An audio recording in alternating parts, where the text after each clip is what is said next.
Hello, everyone. Today, I want to share a powerful story with you.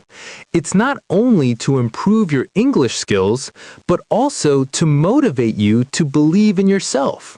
Stay with me and enjoy the journey. Wings Beyond Borders, an epic of ambition. The Rooftop and the Broken Dreams. In Neela's small hometown, whenever the monsoon rain drummed against their corrugated tin roof, everyone else slept. But Neela stayed awake. She could tell it was 10 p.m. just by the familiar rattling of her father's bicycle chain. After a meager meal of rice and lentils, as her father collapsed into bed with a body broken by toil, Neela would notice her mother's fingertips, blue and pricked from hours of relentless needlework. Since childhood, Neela possessed a sharp, restless intellect. While other girls in the neighborhood planned for marriage or local colleges, Neela scoured old libraries for world maps and books on higher education.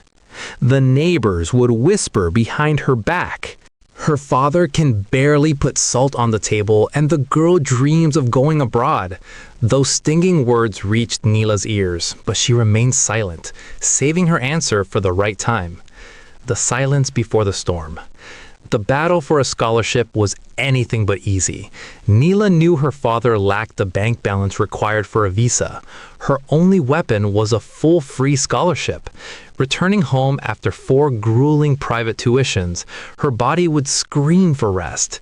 Yet she had taped a note above her desk that read, "I must give my father a new home and my mother a life of comfort." To pay for her IELTS exam, Neela sold her most cherished possession, a pair of gold earrings gifted to her by her grandmother. When the results finally arrived, her score was phenomenal.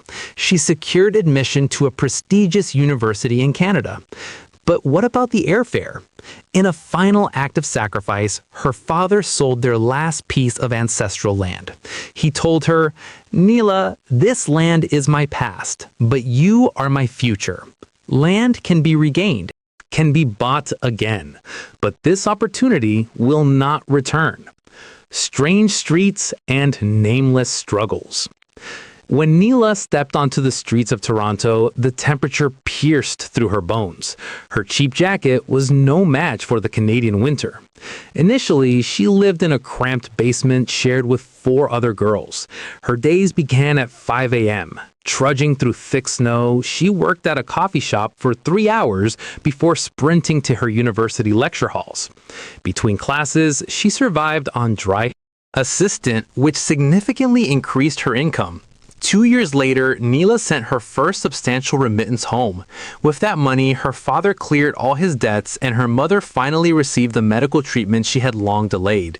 Then came the crowning moment. Before even finishing her graduation, a global IT firm offered her a high-paying permanent position. With her very first salary, Neela bought back the same piece of land her father had sold. When she showed him the registry, she wears an expensive coat, but deep down, she remains that simple girl from the small town. She has now decided to bring her parents to Canada on a super visa. She wants her mother to finally see how vast the world truly is. Neela's story is now a legend among the girls of her hometown. She proved that poverty can pin your wings down, but it cannot stop you from flying if your resolve is as tall as the Himalayas.